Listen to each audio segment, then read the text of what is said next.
Welcome, Echoes. Thank you for choosing Echoes of a Broken Community Pod. You are the voices, the truths, the community that continues to hold the stories. This is episode 2.5, a mini pod, if you will.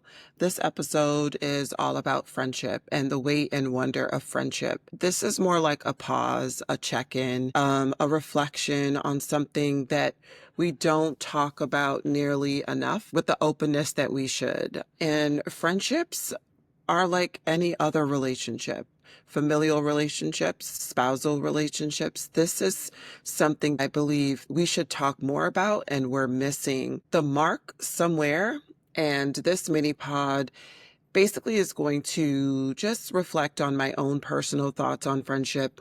And we're going to have other guests over the course of 2 weeks that are going to talk to us about what their thoughts are on friendship. And I'm trying to get some more people because I feel like this conversation deserves a lot of different perspectives. And I don't want to come from a place of only pain. I want to come from a place of friendships that have had joy. And I've come to find out myself that there are some friendships that they've been woven forever.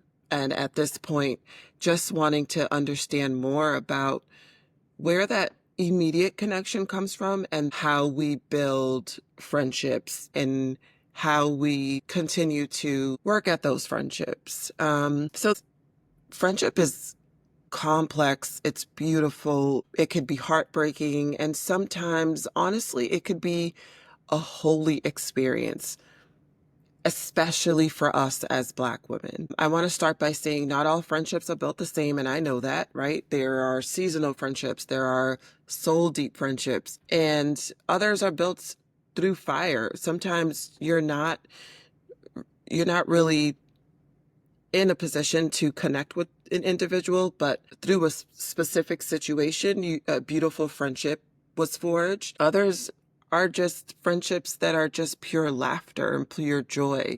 Other friendships come from you needing a deeper connection. And so again, with the fact that there are so many different types of friendships, I want to be able to talk about some of those. I always say is that in my circle or my ideal friend is someone who understands that I'm extremely busy, that I am a wife, that I am a mom, and that at times I am completely disconnected, but not because I want to be, but mainly because I'm trying to juggle a lot of things. And I've realized that friendships, the older I get, there's just such a vast difference from what friendships used to be. They're not a everyday go out. They're not a let's go clubbing or, they're more of a check-in. They're more of a let's see how you're doing. The friend that checks in with you before a meeting or one that pulls you in when your world is falling apart. The one who's been there for you since before you had the language to really express the pain, the grief, the discomfort that you were feeling. The one who just kind of gets it with no explanations needed.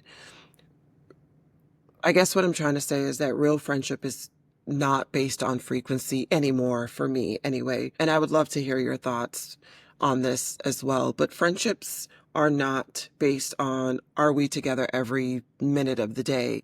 Friendships are a little bit deeper. And in a friendship, I'm looking more to feel seen and heard, then let's go out. Friendship in its purest form is community care, which is why I'm even talking about it, because everything connects back to community. What does it mean to have a community, to be in community? And we always hear it's the village, it takes a village, but we sometimes forget that the village isn't always blood. It's built in group chats, car rides, couch check-ins.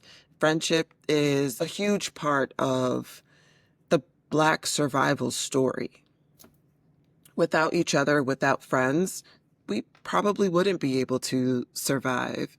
I shouldn't say I read because it wasn't reading, but I was watching a reel today and they were talking about the Irish immigrants when they first came here. And something that I learned today that was new was that they were considered Black Irish immigrants.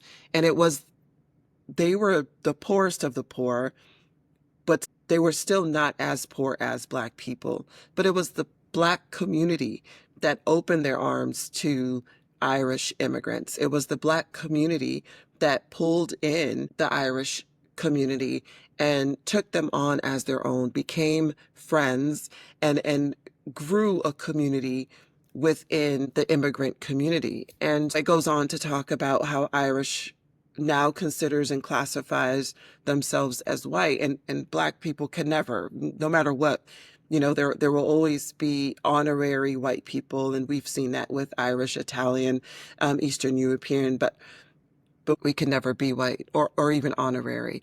So one of the things that I find even in that, I guess you would say, friendship, it's still a part of the Black survival story. It's how we've always made it through joy, through protest, through healing.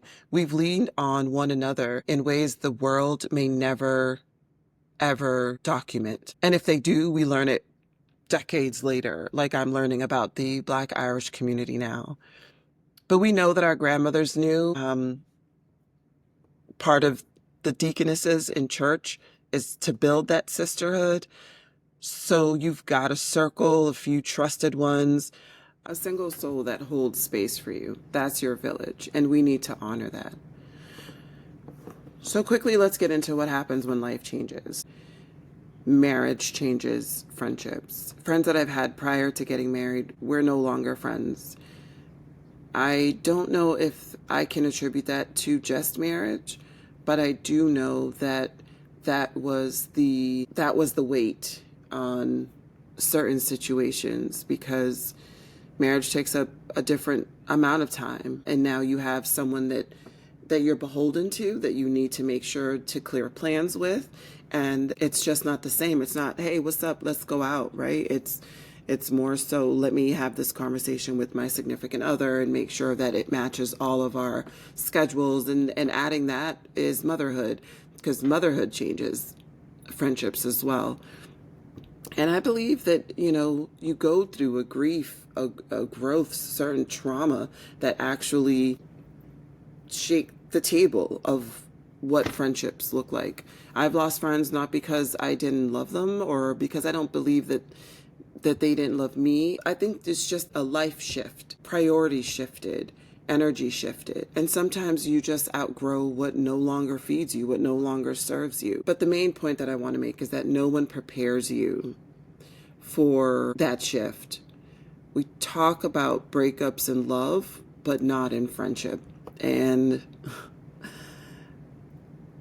we're not going to cry in this one, but I'll tell you that those breakups were honestly harder than a relationship breakup, for me anyways. It can hurt just as deeply or as much. And it's a kind of grief, a mourning, really, that you go through, because it's just not the person that you're grieving, it's who you were with the individual.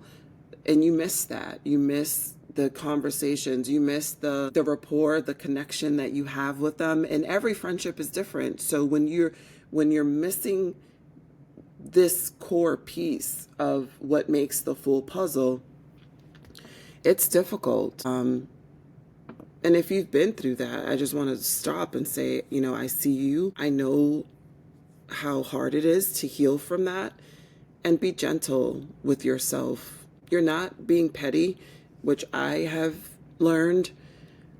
Because initially I was just like, I'm gonna be petty.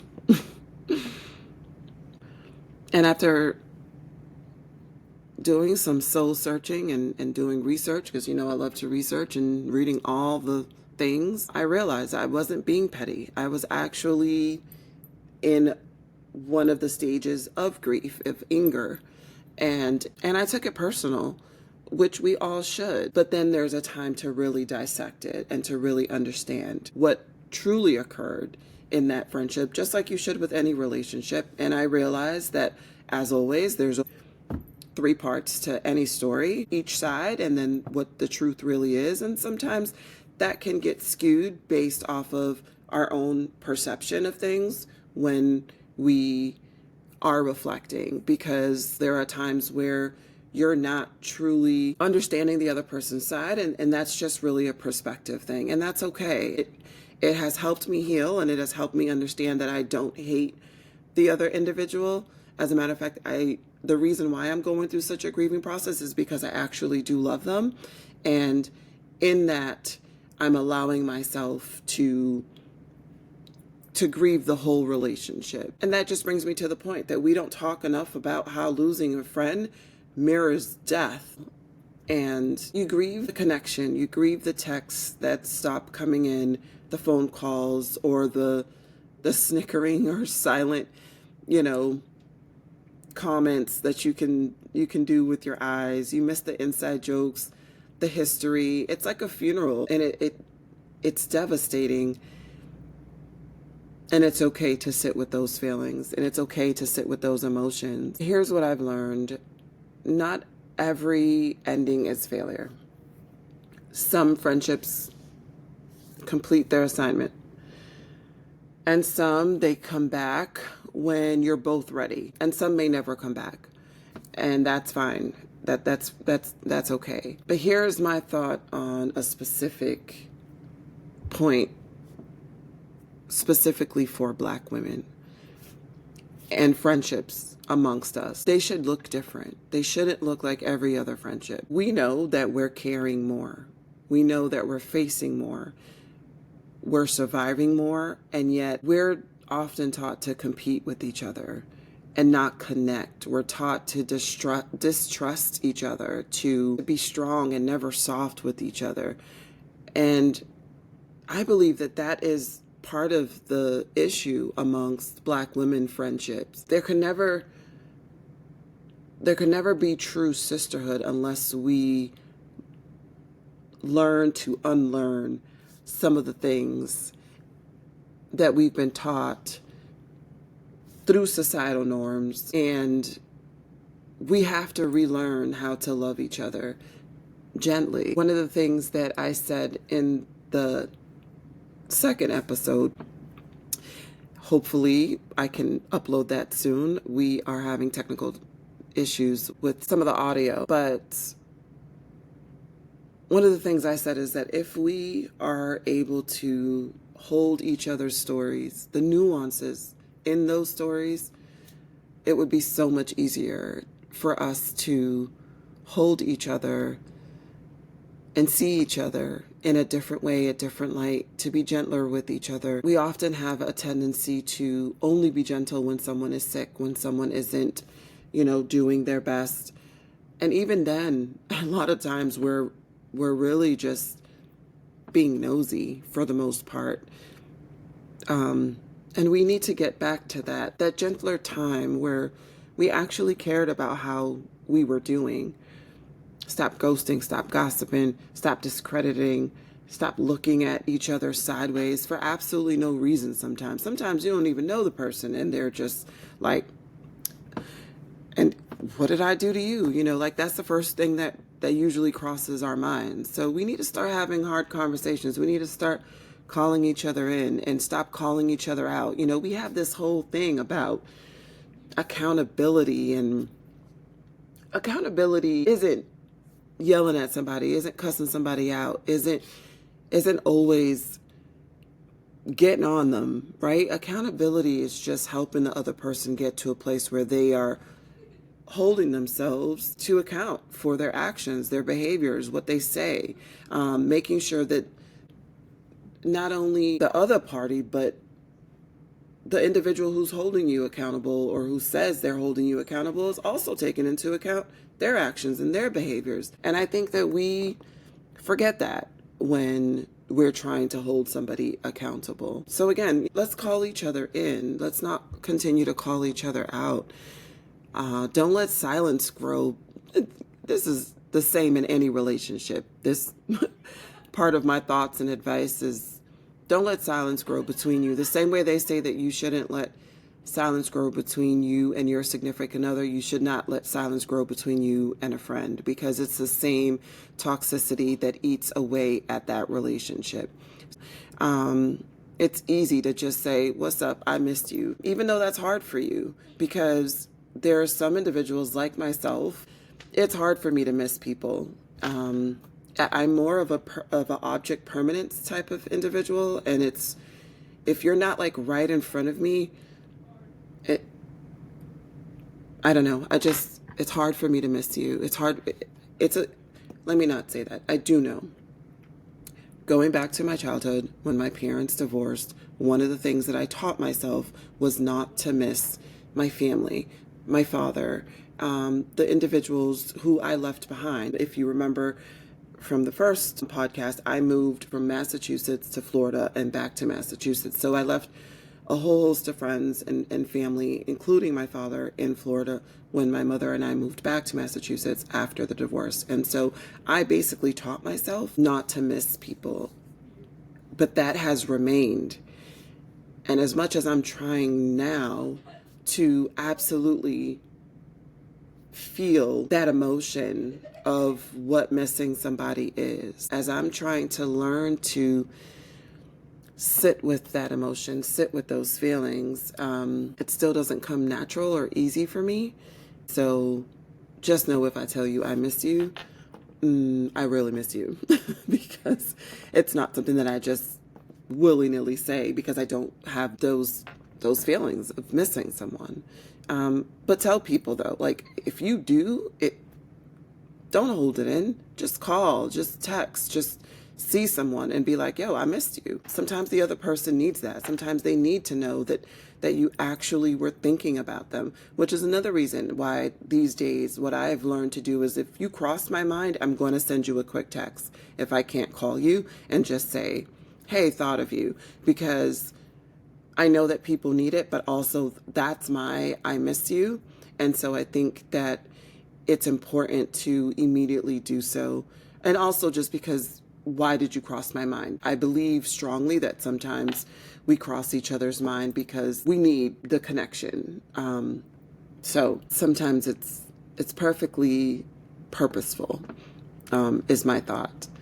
Yeah, and it could shift everything. Just saying, and I miss you, or I love you, or haven't seen you in a while. It can shift how the friendship goes. It can shift how a person perceives themselves in your life as a friend. Or just be like, yo, I didn't like the way you were moving. I didn't like the way you spoke to me at this meeting, or I didn't like the way that you showed up or didn't show up for me. Just treat each other with the same dignity and respect you would a significant other, because friendships are important. And for a long time, I was more of a I don't need anybody type of girl. And as I've gotten older, I've realized I don't need, but I want connection. I want friendship. And sometimes now I'm able to say I actually need it. There are certain people that, and once they listen to this, I know they're going to know exactly who they are, but we actually have realized that we crave each other. That if too much time goes by, we need to be in each other's presence. And it has just become a beautiful, blossoming flower out of the concrete story, because our connection has come from a lot of disconnect. It has come from a lot of grief and a lot of mistrust towards other individuals and friendship in general. And we've been able to grow something so beautiful. And I'm truly grateful every day that we've been able to grow together and get to know each other in ways that I would say even previous friends didn't really know me, because I'm also, like I said earlier, at a different stage in my life where I'm open, and I've realized the mistakes that I've made in past friendships. And I know that I need to do better because, like I said, there's always three sides to a story. And mine is I need to be more vulnerable. I need to do better at allowing people to help me. I need to be better at allowing people to show their support for me in whatever way that support is, because there have been times where I have pushed people away with me not being able to accept how they want to support me or accept how they want to show up for me in different times and in different ways. I also realized that my love language makes a huge difference when it comes to how I even want people to show up for me in the first place. We need to create, a real sisterhood. It's about presence. It's about showing up when the world is falling apart. And Lord knows that I feel like my world falls apart a lot. And I know that it's because I'm involved in so many things. But knowing that while your sister's world is falling apart, they might not be the same. And you're going to have to fix her crown a couple times, a little bit or a lot. And that's okay. Hold her up. Keep her shining. Too often we wait on the rebuild. And that's one thing that I hate. And I have, this is going to be really bad when I say this, but I have prided myself on rebuilding and rebuilding stronger, better, just so that I can throw it in people's face and just so that I can, because I know they're going to come back, because they always do. It just makes me feel good. And that's part of the petty, right? And look, when I talk to you about these things, just know I'm not just talking to you. I'm talking to myself. These are things that I've gone through. These are things that I'm still working on. These are things that I continue to try to figure out. So this is not just a you thing. This is for me too, this conversation, because I'm in the middle of it. I'm learning. I'm growing as well. So just as much as I'm telling you to fix your sister's crown, I'm telling you, allow people to fix your crown as well. Allow people to show up for you in ways that you probably wouldn't even show up for yourself, which is why there's so much discomfort in allowing somebody else to show up for you in that way. And like I said, don't wait on the rebuild, because you have people like me who are just like, that's why got you. You have 1 foot in, 1 foot out, because you wait to see. And the deep thought is, I just realized something in the middle of having this conversation with you, and that's, what if they're waiting for the rebuild because they're not able to go through that fire with you? And it's not really just them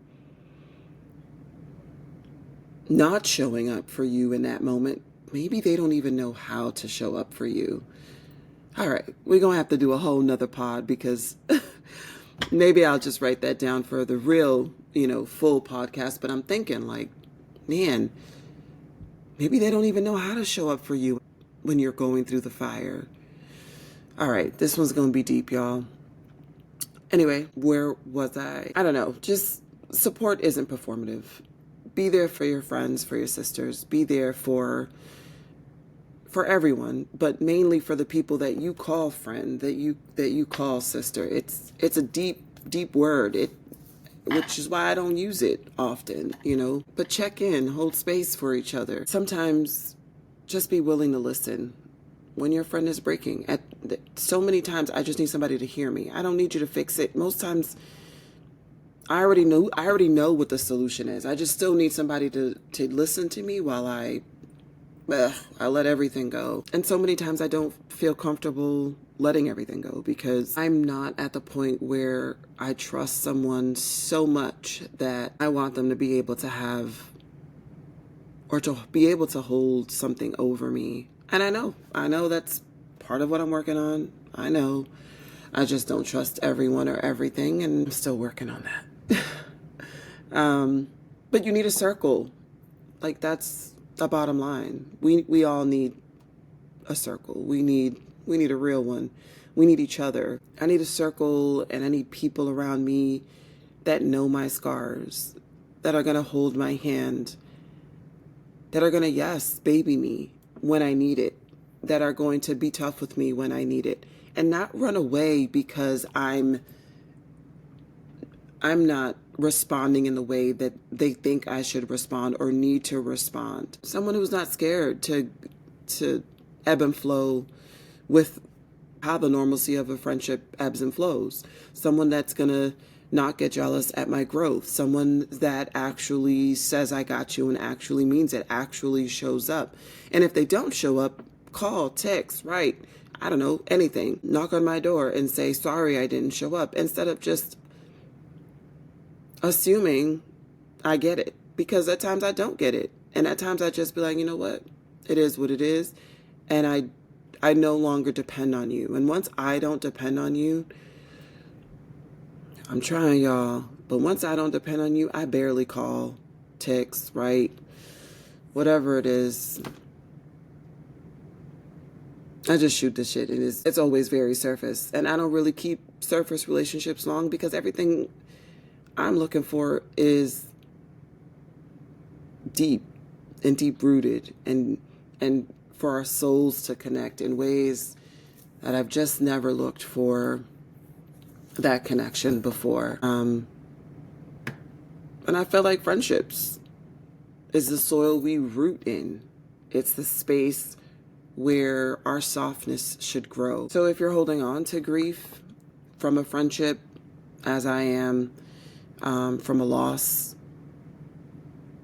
if you're learning how to be a better friend like I am, if you're searching for your people, for your circle, or you've already found your circle, and are grateful for them.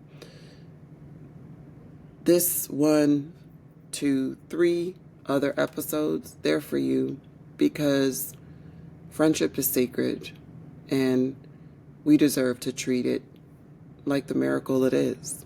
Yeah, this was episode 2.5, a mini moment, a soft pause, a love letter to the friends who have kept us going thus far. I'm your host, Tanya J. Lobo. Continue to find grace for yourself and for others, those you call friend, sister, and as always, you don't have to repeat what you've lived through, but you do have to intentionally live differently, and sometimes that starts with something as simple as having a hard or different conversation. Thank you for listening, breathing, and growing with me, with us. I urge you to continue to find your voice and share your stories on Echoes of a Broken Community Pod. Have a great one.